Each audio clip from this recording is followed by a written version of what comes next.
The first whisper reached her before the music did. It slipped between the gilt pillars of the Ashbourne townhouse ballroom, slid beneath the swell of violins, and brushed the bare skin at the nape of Lady Eliza Ashbourne's neck like an unwelcome draught. She felt it before she understood it, that subtle shift in air when conversation turns from pleasantry to appetite. She looks pale. 6 weeks married, is she not?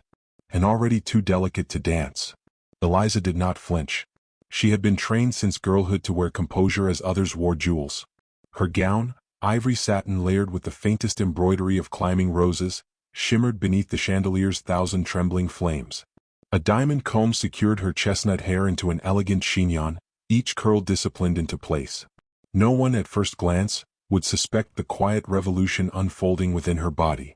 6 weeks. The physician had confirmed it in a voice barely above a murmur, as though life itself might startle at the sound. 6 weeks with child. Her gloved hand rested, almost unconsciously, against her abdomen. There was no visible curve, no betrayal of form. Yet she felt altered, attuned, as though every glance now weighed her differently. Not merely a bride. Not merely a lady. But a vessel of expectation. Across the ballroom, Lord Edmund Ashbourne stood in austere black evening coat, his posture unassailable, his expression carved from the same marble as the fireplace mantel. He conversed with a cluster of gentlemen near the French doors, one hand clasped behind his back, the other gesturing with restrained precision. Candlelight caught in his dark hair and sharpened the angle of his cheekbones. He looked as ever composed, commanding, untouchable. He had always seemed slightly apart from the world even when standing at its center. Their marriage had been swift but not unkind. He had courted her with thoughtful attentions, rare books, pressed violets tucked into letters, a winter carriage ride beneath a sky powdered with frost. His proposal had not been ardent, but it had been sincere. "I cannot promise you poetry," he had said then, voice steady. "But I can promise you constancy." She had believed constancy enough. Yet since the physician's confirmation, a subtle frost had settled between them. Edmund's inquiries about her health were precise, almost clinical. He ensured the fireplaces burned warmer in her chambers. He instructed the cook to fortify her meals. He dismissed a maid for speaking too freely of the household's affairs. His care was undeniable, yet it felt curated, measured, like a duty fulfilled rather than a joy embraced. And tonight, he had not once crossed the ballroom to ask her to dance. A ripple of laughter rose from a cluster of ladies behind her fan. "Such haste," one of them murmured. "One does hope the heir arrives at an appropriately respectable hour." Eliza's spine remained straight, but something inside her recoiled. She understood the arithmetic of society as well as any of them. 6 weeks married. 6 weeks with child. The timing invited scrutiny, though she knew the truth was simple and sacred. Their vows had been honored. Their union had been theirs alone. Yet perception in London's winter season mattered more than truth. She set her untouched champagne upon a passing tray and withdrew with quiet grace, offering a polite incline of her head as though seeking only a moment's air. The corridor beyond the ballroom was dimmer, lined with oil portraits of Ashbourne ancestors who seemed to watch her retreat with solemn appraisal. Her pulse beat too loudly in the hush. She told herself she sought solitude, nothing more. A steadying breath. A reminder that she was mistress of this house, not its quarry. Then she heard his voice. It carried from the library at the end of the corridor, the door nearly closed but not latched. Edmund's tone was lower than usual, stripped of its public polish. "You must not mistake my intentions," he was saying. Another voice answered, his younger brother, unmistakably. "Then why marry at all if you mean to keep such distance?" Silence pressed between the words. Eliza had not meant to pause. She had not meant to listen. Yet her feet rooted themselves to the carpet as though the house itself held her in place. Edmund exhaled, a sound she had heard only in the privacy of their bedchamber when sleep hovered just beyond him. "I shall never love her." The sentence fell with the weight of a verdict. The world did not shatter all at once. It narrowed. The chandelier light from the ballroom seemed suddenly far away, as though belonging to another life. Her fingers slipped from the wall where they had steadied her. She waited, desperately, for more. For a qualification. For laughter. For contradiction. None came swiftly enough. A roaring filled her ears, drowning the faint continuation of their conversation. She did not remain to gather context, nor to hear whether his words curved toward mercy or sharpened further. 6 weeks with child. 6 weeks married. And her husband, behind a half-closed door, declaring an absence of love as though it were an act of restraint rather than cruelty. Something fragile shifted within her, not the child, but the certainty she had carried like a hidden flame. Constancy, she had believed, would be enough to nurture affection. That patience would coax warmth from reserve. But if love had never been his intention, then what was she to him? An obligation. A safeguard for lineage. A respectable arrangement sealed before witnesses and sealed again in darkness. Footsteps approached within the library. The faint scrape of a chair. Eliza forced her spine straight once more, smoothing the fabric of her gown as though smoothing the tremor from her soul. She turned away from the door just as it opened, light spilling into the corridor. Edmund stepped out, unaware of her presence at first, his expression unguarded in a way she had never seen, not cold but burdened. His gaze lifted, and their eyes met across the narrow distance. For one suspended heartbeat, neither spoke. She saw no triumph in him, no disdain, only something she could not decipher, something dark and resolute. But the words echoed louder than any expression. I shall never love her. Eliza inclined her head with flawless civility, the very portrait of composure, and passed him without accusation. Behind her calm exterior, however, a question unfurled like smoke in a sealed room. If love was absent from her marriage, then what future awaited the child she carried? And more dangerously still, had she mistaken protection for passion all along? Morning arrived in a hush of silver frost, as though the world itself had resolved to tread carefully around Lady Eliza Ashbourne's wounded pride. She had not slept. The words she had overheard circled her thoughts with merciless precision, returning each time she closed her eyes. I shall never love her. By dawn, she had rehearsed 100 explanations on his behalf and discarded each as sentimentality. Yet she rose as she always had, spine straight, expression serene, and received the day as mistress of the Ashbourne household. A tray awaited her beside the hearth, warm milk scented faintly with nutmeg, buttered toast, and a folded note sealed with Edmund's signet. The sight tightened something in her chest. She broke the wax carefully as though the parchment might splinter. You are not to attend the luncheon at Hartwell House. The air is too sharp and the company unkind. Remain at home. I shall return before dusk. No endearment. No signature beyond the formal EA. Concern undeniably. Affection indiscernible. She folded the note and pressed it into the drawer of her writing desk, as though containing it there might contain the ache. The luncheon at Hartwell House was the very gathering where whispers had flourished the night before. Her absence would speak as loudly as any presence. Society would interpret her confinement as confirmation, fragile health, questionable timing, scandal wrapped in silk. And yet Edmund had barred her from it. Protection, she told herself. Or control. By noon, the house hummed with restrained tension.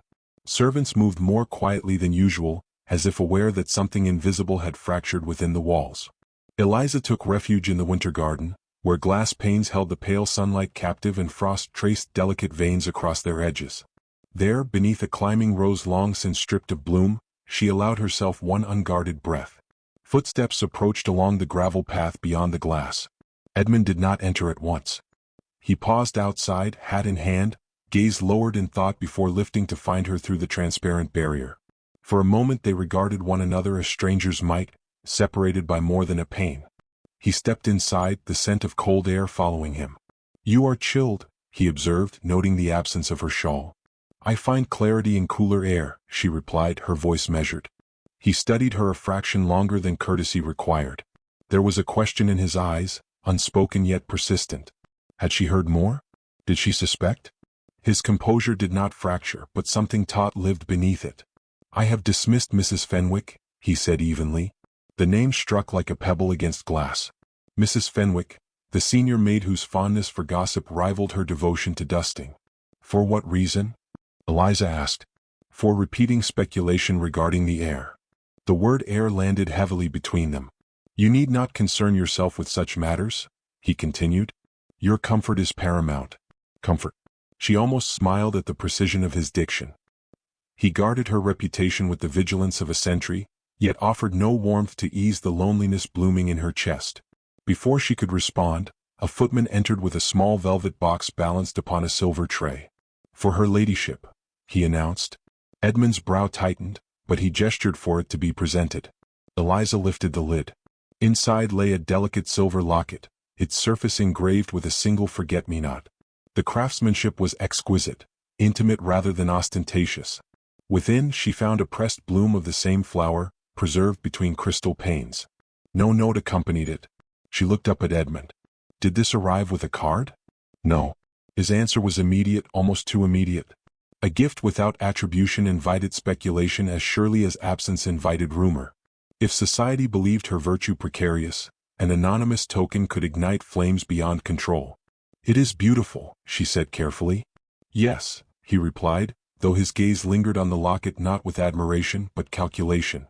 That afternoon, as if summoned by fate itself, scandal took form. A folded letter was delivered to the townhouse bearing no return address. Edmund broke its seal in her presence this time. His eyes scanned its contents, and for the first time since she had known him, true anger eclipsed restraint. It is a forgery, he said quietly. He handed it to her. The letter alleged that Eliza had been seen walking unchaperoned with a gentleman in Hyde Park mere days before her engagement. The implication was deliberate and venomous, that the child she carried might not belong to her husband. Her vision blurred, not from tears but from disbelief. It is false, she said. I know. His certainty was immediate, unwavering. Then why does it exist? She whispered. Because someone profits from doubt.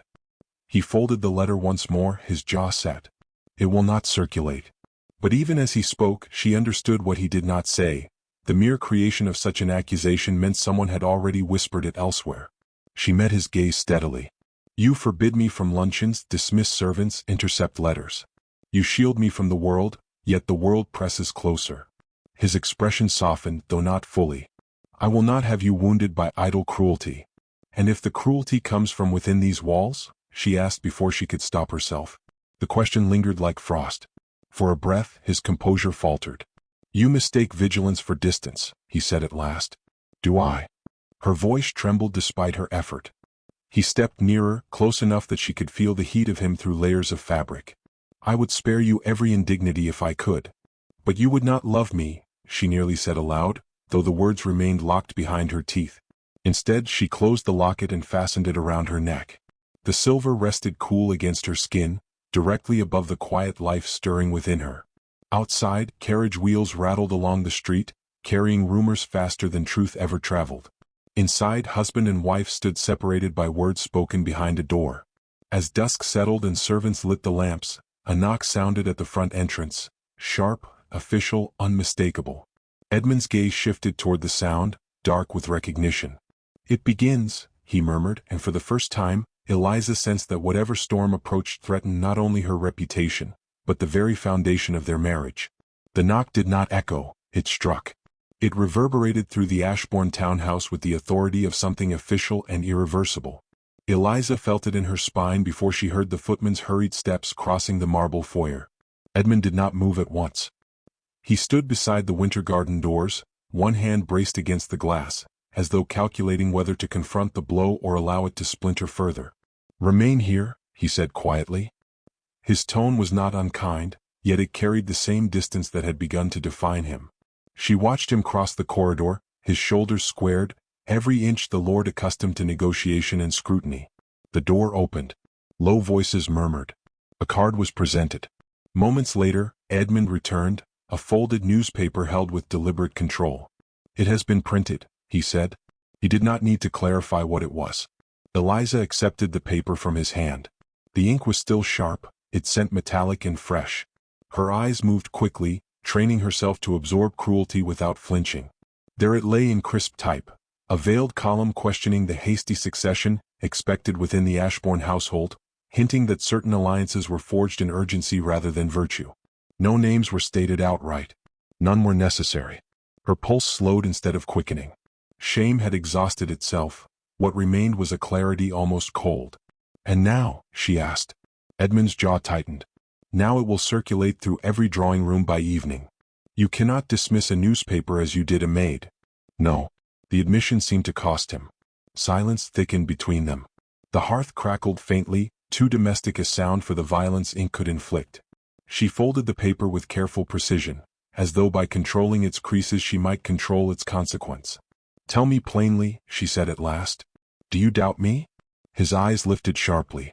Never. The word was immediate, unvarnished. Then why do you look at me as though I am made of glass? Something flickered across his expression. Not guilt, not suspicion, but fear. "I look at you," he answered slowly, "as though you carry something I have no right to endanger." "I carry your child." The statement hung between them, fragile and fierce. He closed his eyes briefly, as if the truth of it pressed harder than the accusation in print. "That is precisely why this cannot escalate." She stepped closer, the folds of her gown whispering against the parquet floor. "It already has." Her hand rose instinctively to the locket at her throat.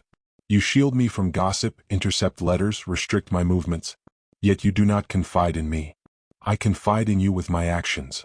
I require your words." The plea slipped free before she could temper it with pride. For a long moment, he studied her as though weighing the risk of revelation against the habit of restraint. The house seemed to hold its breath. "You heard me," he said finally.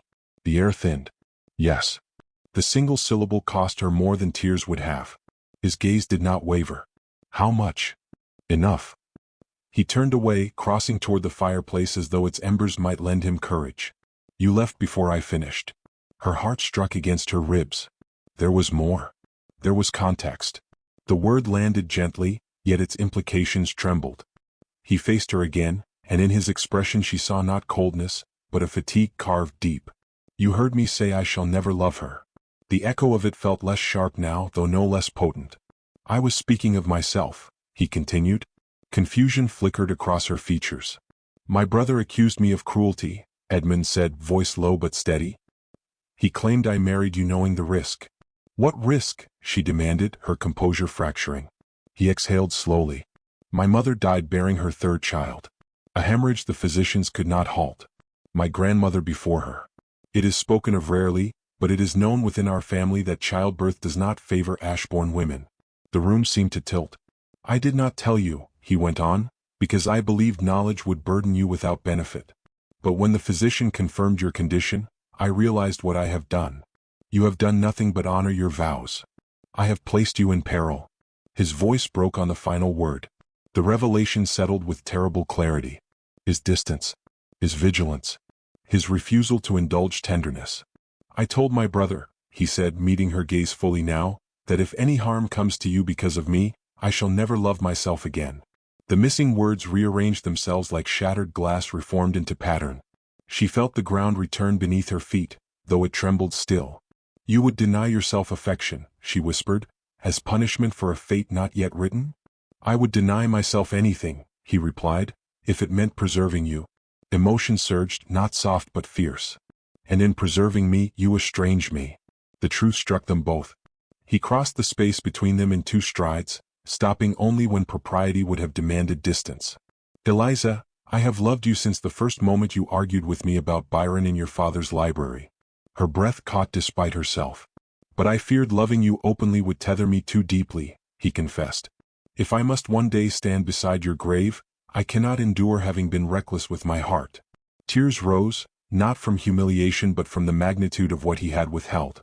"You would prepare for mourning before joy has begun," she said softly. "I would prepare for survival." "And I," she answered, lifting her chin, "would choose hope." Their gazes locked, neither yielding. Outside, carriage wheels clattered along the street, carrying printed doubt into the city's veins.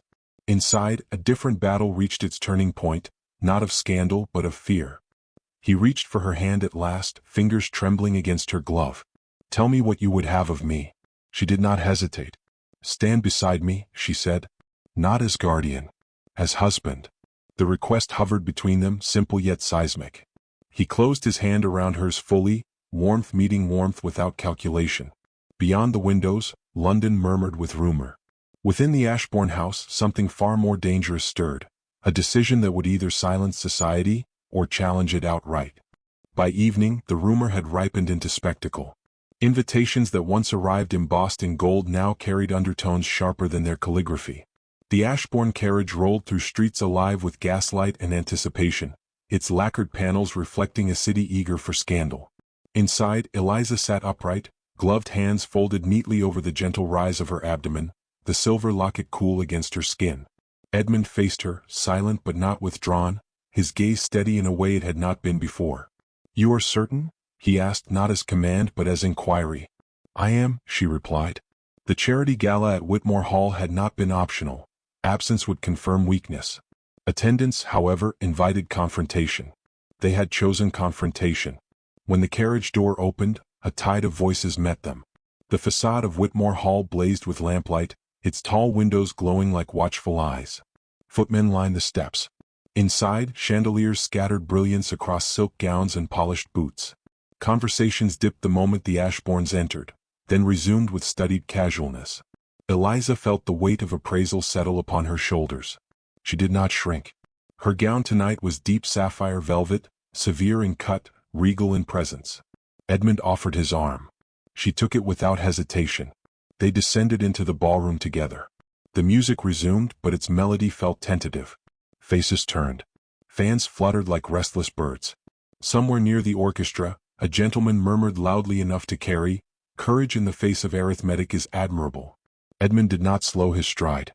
They moved through the crowd as one body divided between two hearts. Eliza felt the tremor in his arm, not fear of society but the gravity of decision. He had promised to stand beside her. Tonight standing would not suffice. Near the dais where benefactors traditionally offered remarks, the host, Lord Whitmore, approached with diplomatic concern. "Ashbourne," he said carefully, "you understand the climate. A brief appearance would be wise." "A brief truth will suffice," Edmund replied. The distinction was not lost on anyone within earshot. He guided Eliza toward the dais. The orchestra faltered, sensing a shift before it was announced. Conversations thinned into silence. Edmund ascended the shallow steps, then turned, extending his hand to assist his wife upward with deliberate visibility.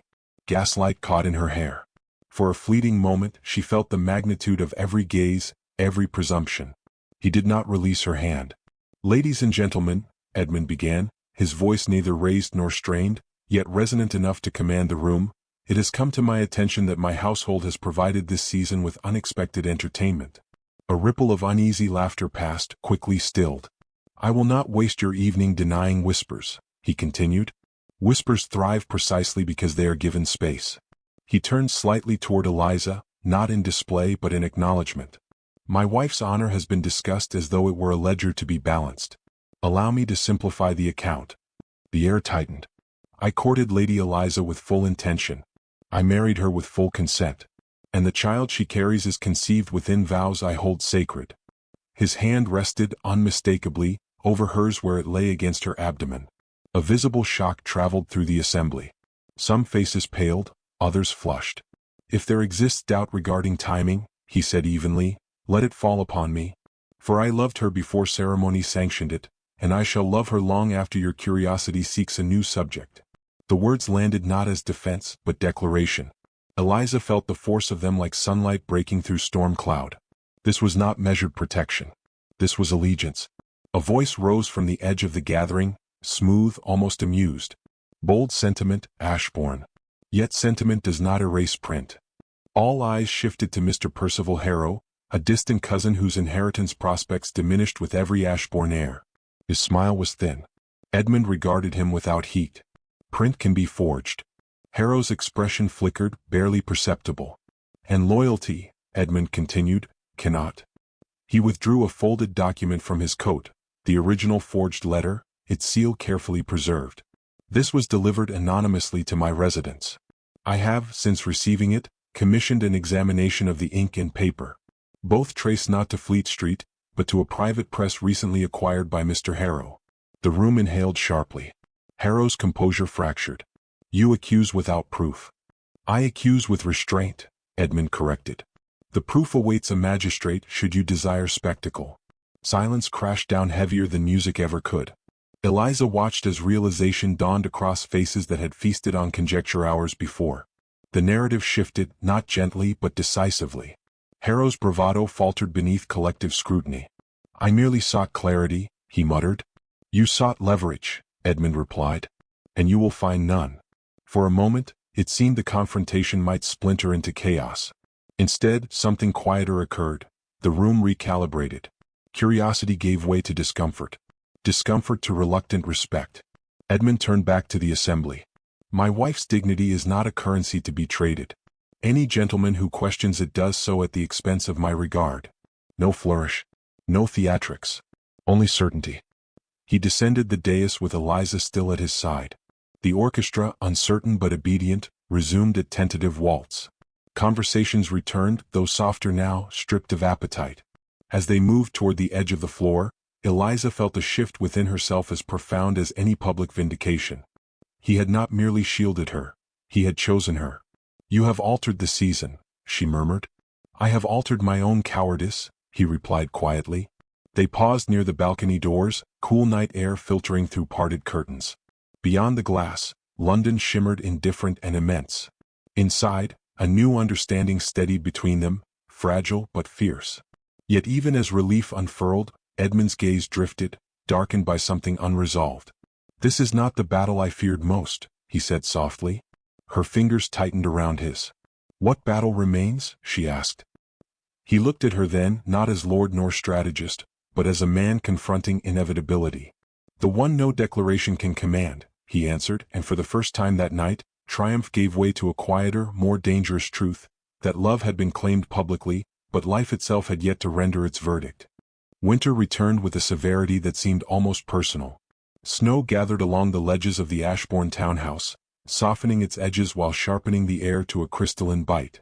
Inside, fires burned day and night, their glow steady but unable to dispel the quiet tension that had settled over the household like a second frost.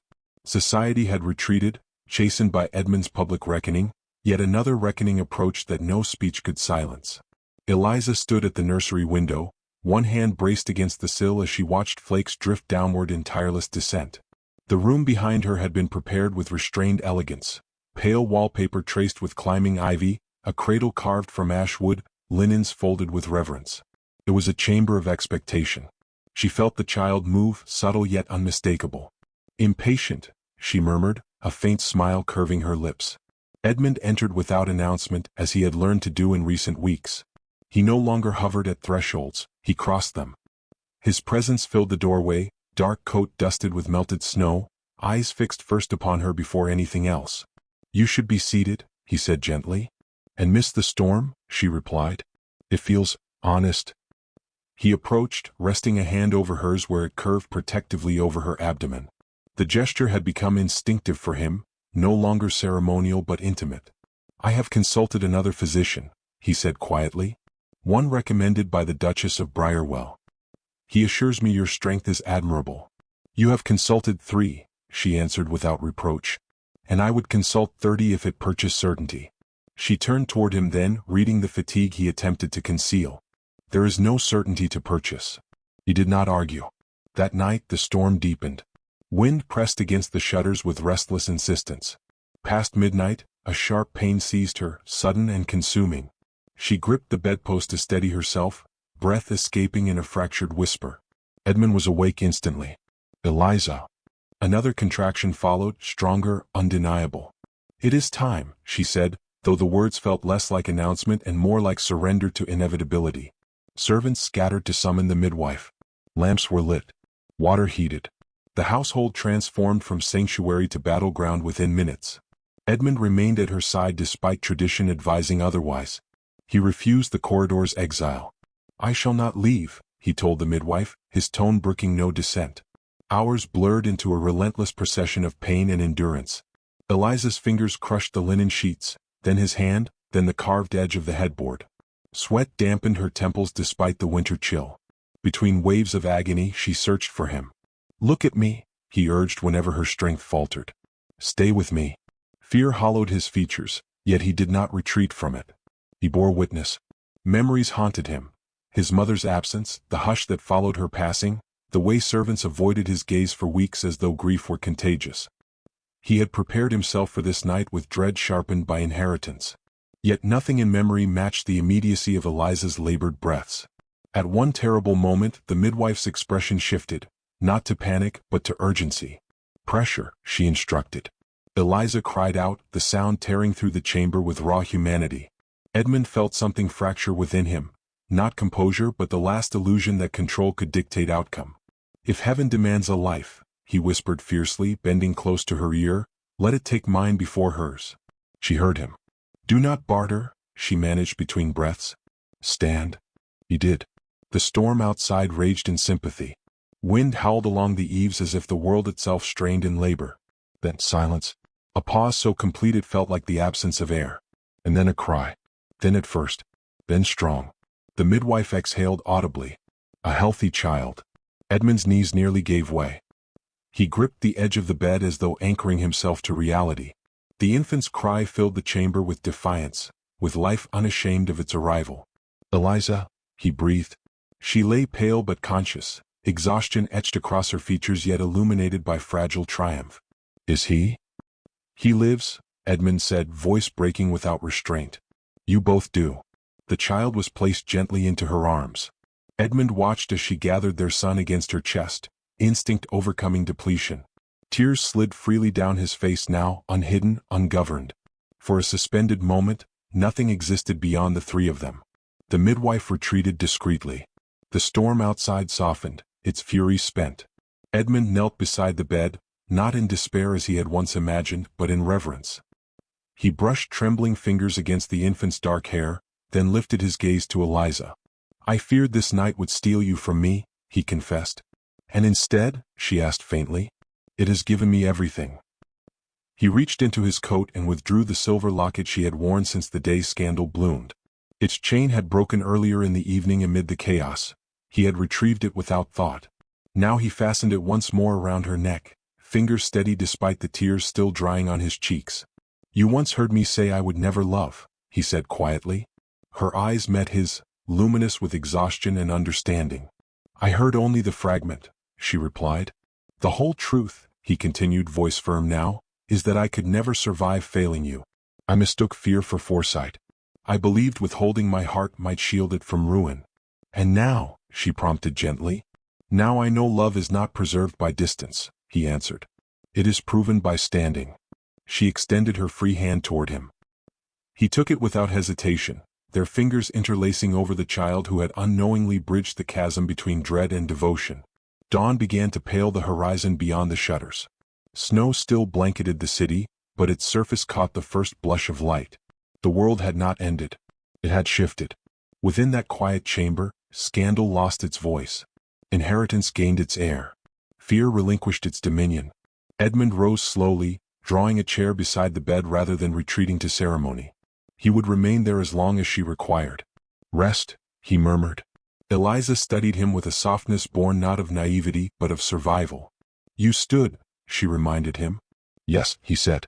Outside, London would wake to gossip redirected, curiosity subdued by public defeat. Inside, the Ashbourne household welcomed a cry stronger than rumor and a union tempered by trial. As the infant settled into sleep, Edmund leaned close once more, pressing a kiss to Eliza's brow with unguarded tenderness. In an age ruled by reputation and restraint, they had chosen something riskier. They had chosen each other.